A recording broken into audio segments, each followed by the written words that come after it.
Hi friends, मैं परिंदर खालिए। Friends, आज की हमारी के भावना ठाकुर जी की वीडियो रिक्वेस्ट की है। वैसे तो उन्होंने मुझसे बॉटनिक वर्सेस ब्रॉन्स्टेन 1951 वर्ल्ड चैंपियनशिप के फर्स्ट राउंड के ऊपर की गेम के ऊपर वीडियो बनाने के लिए कहा था, लेकिन प्रॉब्लम ये है कि वो जो फर्स्ट राउंड की गेम थी वो ड्रॉ खेली गई थी, तो इसीलिए मैंने जो गेम सेलेक्ट की है वो इन दोनों खिलाड़ियों के बीच में सिक्स राउंड में गेम जो हुई थी उसके ऊपर वीडियो बनाई है। वैसे इन दोनों खिलाड़ियों के बीच में इस पूरी चैंपियनशिप में 24 मैचेस खेले गए थे। 12-12 के साथ ये सीरीज बराबरी में काफी टफ फाइट के साथ रही थी। फाइनली कौन जीता था हम सभी लोगों को पता ही है। तो चलिए इस गेम को शुरू करते हैं। डेविड ब्रॉन्स्टीन ने यहाँ E4 के साथ शुरू किया था, तो सिसिलियन डिफेंस यानी C5 मिखाइल बॉटविनिक ने यहाँ शुरू किया। देन हुआ knight F3, knight C6, D4, C takes D4, knight takes D4, then knight F6 यहाँ ब्लैक ने किया।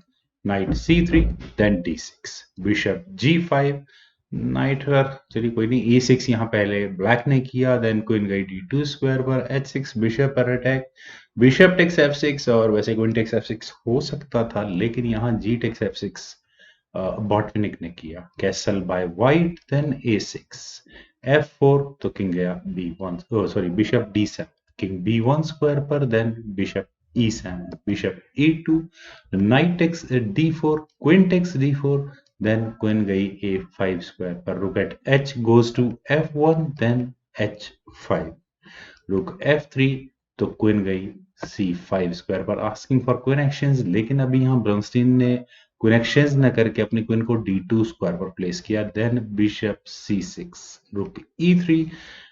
वैसे फिलहाल तो कोई प्रॉब्लम थी नहीं यहाँ इस पॉन पर, लेकिन दैट्स ओके। क्वीन गई A5 स्क्वायर पर, बिशप F3, और अब कहीं जाकर मिखाइल बॉटविनिक ने कैसल किया, वो भी लॉन्ग साइड, क्वीन D3, रुक D7, देन H4।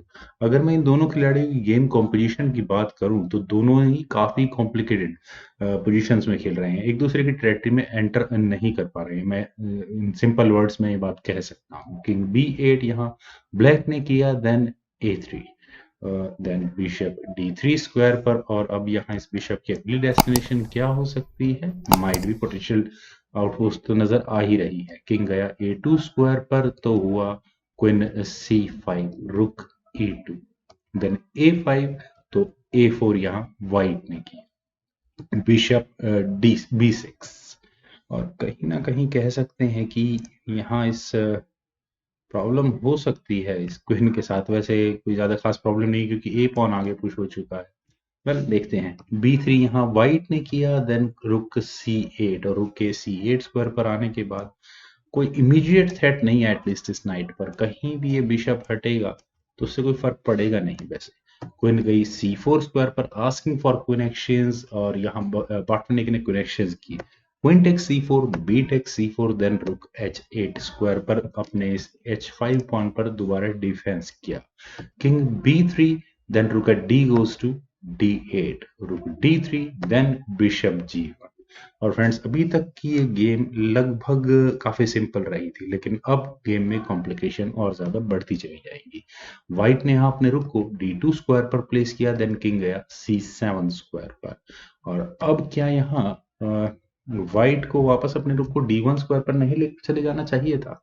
बिशप पर अटैक होता और बिशप किसी एक फाइनली डिसाइडिव स्क्वायर पर जाता है, टेरिटरी में ज्यादा अंदर रह नहीं सकता था। लेकिन यहाँ व्हाइट ने अपने नाइट को E2 स्क्वायर पर प्लेस किया। उन्होंने यहाँ पहले बिशप पर अटैक बनाया, दैट्स ओके। यहाँ बॉटविनिक ने अपने बिशप को F2 स्क्वायर पर प्लेस किया, और यहाँ इस H4 पॉन पर अटैक बनाया, तो रुक D1 यहाँ व्हाइट ने किया। लेकिन क्या यहाँ ब्लैक बिशप टेक्स H4 कर सकता है? हो सकता है, लेकिन G3 होने के बाद बहुत हद तक पोटेंशियल चांसेस हैं यहाँ इस बिशप के ट्रैप होने के। लेकिन ब्लैक के पास भी इनफ चांसेस होंगे इस गेम में आगे कुछ गेम प्ले करने के लिए। वो यहाँ कर सकता है F5, और जो C फाइल में उसकी F फाइल में उसकी जो पॉन्स डबल हो चुके हैं उस प्रॉब्लम से निजात ले सकता है, और बिशप के वापस आने के लिए एक रास्ता खुलता है। और अगर यहाँ व्हाइट इस बिशप को लेता है तो उसके बाद क्या गेम खेली जा सकती है फ्रेंड्स, आप यहाँ देख ही सकते हैं। वेल ई टेक्स F5 यहाँ पहले कह सकते हैं व्हाइट को करना ही होगा, और उसके बाद ब्लैक यहाँ अपने बिशप को बचा सकता है, और कुल मिलाकर गेम लगभग इक्वल ही रहने वाली है यहाँ से भी। ठीक है, बिशप C5 यहाँ पहले बॉटनिक ने किया। और अब व्हाइट यहाँ क्या करे, व्हाइट को इमीडिएटली अपने नाइट को C3 जैसे किसी स्क्वायर एक्टिव स्क्वायर पर प्लेस करना चाहिए था, लेकिन व्हाइट ने यहाँ अपने नाइट को G3 स्क्वायर पर प्लेस किया। और ऐसा करने के बाद ब्लैक को यहाँ चांस मिला अपने नाइट को, रुक को G8 स्क्वायर पर ले जाकर यहाँ इस नाइट पर अटैक बनाने का।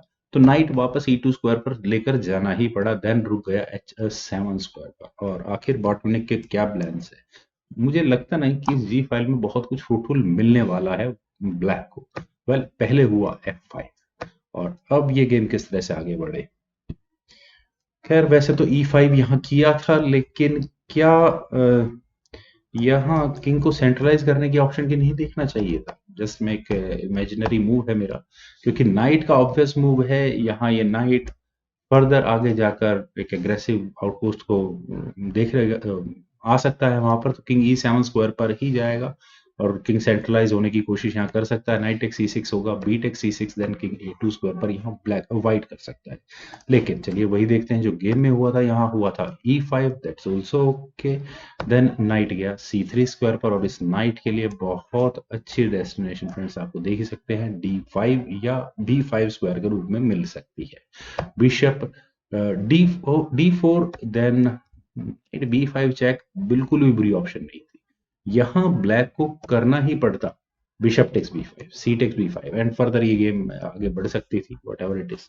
लेकिन यहां पर ब्रॉन्स्टीन, मैं एग्जैक्ट एक्सप्लेनेशन नहीं जानता, लेकिन ब्रॉन्स्टीन ने यहाँ पहले किया रुक टेक्स D4 और इस डार्क स्क्वाड बिशप को एलिमिनेट किया। और क्यों एलिमिनेट किया, जैसे मैंने पहले कहा, मुझे नहीं पता।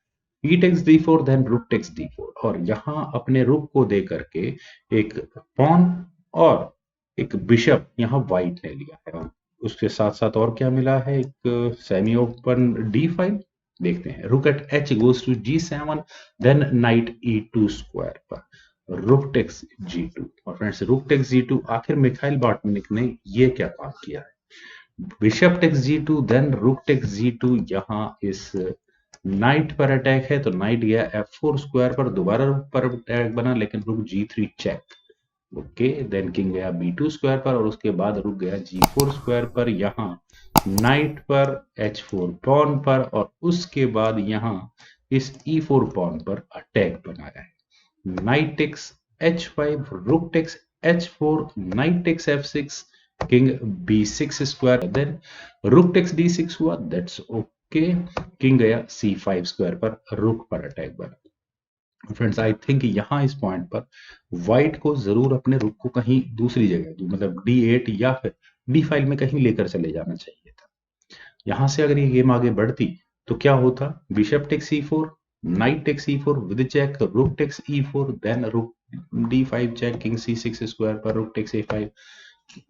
मेरे ख्याल से व्हाइट यहाँ इस पूरे वेरिएशन में एक पॉन की लीड के साथ आगे इस गेम को कंटिन्यू कर सकता था, और गेम का एंड रिजल्ट तो है ड्रॉ की तरफ ही जाता।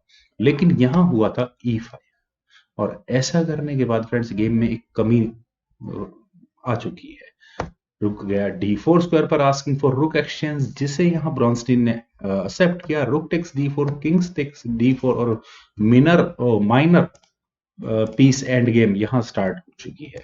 अगर मैं बात करूं, पीसेस की 3 पॉन है यहाँ पर बॉटविनिक के पास, और 5 पॉन है व्हाइट के पास। तो व्हाइट यहाँ एटलीस्ट मैं कह सकता हूँ अच्छी खासी लीड में है। लेकिन नाइट G4, नाइट का G4 स्क्वायर पर जाने का मतलब है कि यहाँ कम से कम ये E और F फाइल, इन दोनों फाइल में से एक क्लियर पासर यहाँ व्हाइट कम से कम जरूर निकालेगा। वो किस तरह से, बिशप टेक्स A4। चलिए एक पॉन तो गए E6, और E6 क्यों, F टेक्स E6 होने के बाद कम से कम F टेक्स E6 यहाँ व्हाइट नहीं कर सकता, क्योंकि ब्लैक का लाइट स्क्वायर बिशप इस E8 स्क्वायर तक, यानी कि पॉन को प्रमोट नहीं होने देगा। तो इसीलिए यहाँ व्हाइट ने पहले अपने पॉन को F6 स्क्वायर पर प्लेस किया। और ब्रॉन्स्टीन के प्लान्स क्या है, अपने नाइट को H6 स्क्वायर पर ले जाकर एक क्लियर पासर को अगले 2 मूव के बाद या 3 मूव के बाद प्रमोट करके क्वीन बनाने का। तो बिशप E8 यहाँ बॉटविनिक को करना ही पड़ा। देन किंग B3 स्क्वायर पर, दैट्स ओके। यहाँ स्पॉन पर डिफेंस भी करना जरूरी था व्हाइट के लिए, लेकिन E5 C3 चेक, तो किंग गया E4 स्क्वायर पर, देन नाइट गया H6 स्क्वायर पर। और अब मेरे ख्याल से कोई भी तरीका नहीं है ब्लैक के पास इस पॉन इस बिशप को बचाने का। सही शब्दों में कहूं तो किंग गया F4 स्क्वायर पर, then F7, bishop takes F7, knight takes F7। लेकिन फ्रेंड्स यहाँ अब इस गेम में व्हाइट को बहुत संभल कर खेलना होगा।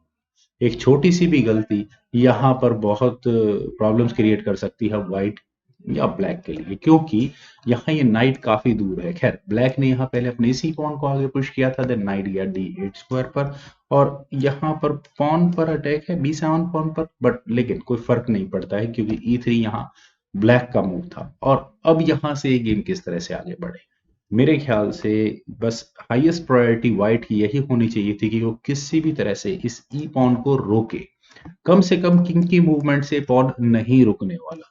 तो यहाँ पर ब्रॉन्स्टीन को अपने नाइट की मूवमेंट का बहुत ध्यान रखना चाहिए था, और जिसमें कि एडवांटेज व्हाइट को ये था कि वो नाइट की चेक के साथ अपने एक चेक के साथ अपने नाइट को एक अच्छी पोजीशन दे सकता। नाइट तो किंग यहाँ से मूव होता, देन उसके बाद मैं कह सकता हूँ knight G5 check, whatever it is. और उसके बाद फ्रेंड्स यहाँ ये नाइट बहुत ऐसे स्क्वायर पर जा सकता था, कम से कम इस E1 स्क्वायर तक अच्छा खासा सिक्योरिटी रख सकता था यहाँ व्हाइट का। लेकिन व्हाइट ने यहाँ इस गेम का सबसे बड़ा ब्लंडर किया, उन्होंने यहाँ अपने किंग को C2 स्क्वायर पर प्लेस किया। और आई थिंक इस किंग के C2 स्क्वायर पर जाने के बाद ही व्हाइट को यहाँ इस मूव पर ही रिजाइन कर देना चाहिए था, लेकिन ब्लैक का मूव था, ब्लैक ने यहाँ किया किंग G3। और यहाँ इस मूव के बाद डेविड ब्रॉन्स्टीन ने रिजाइन कर दिया, और करना भी पड़ेगा क्योंकि अगर यहाँ से ये गेम आगे बढ़ती है तो ब्रॉन्स्टीन यहाँ ज्यादा से ज्यादा क्या करेंगे। अगर वो अपने किंग को D1 स्क्वायर पर लेकर जाएंगे, देन किंग F2 स्क्वायर पर। और अब यहाँ बॉटमनिक का ये ई पॉन किस तरह से रुकेगा, कोई भी तरीका नहीं होगा। या फिर नाइट टेक्स B7, पॉन तो क्वीन प्रमोट हो ही जाएगा। फ्रेंड्स, किंग के G3 स्क्वायर पर जाने के बाद कोई भी ऐसी जगह नहीं थी, कोई भी ऐसा तरीका नहीं था कि इस पॉन को क्वीन बनने से रोका जा सके। फ्रेंड्स, मुझे उम्मीद है कि आपको ये वीडियो और मेरी प्रेजेंटेशन जरूर पसंद आई होगी। तो आप लोग इस वीडियो को लाइक करें, शेयर करें, और मेरे इस यूट्यूब चैनल चेस गुरु को प्लीज सब्सक्राइब जरूर करें। आपके कमेंट्स का मुझे बेहद इंतजार रहेगा। Thank you for watching and bye for now.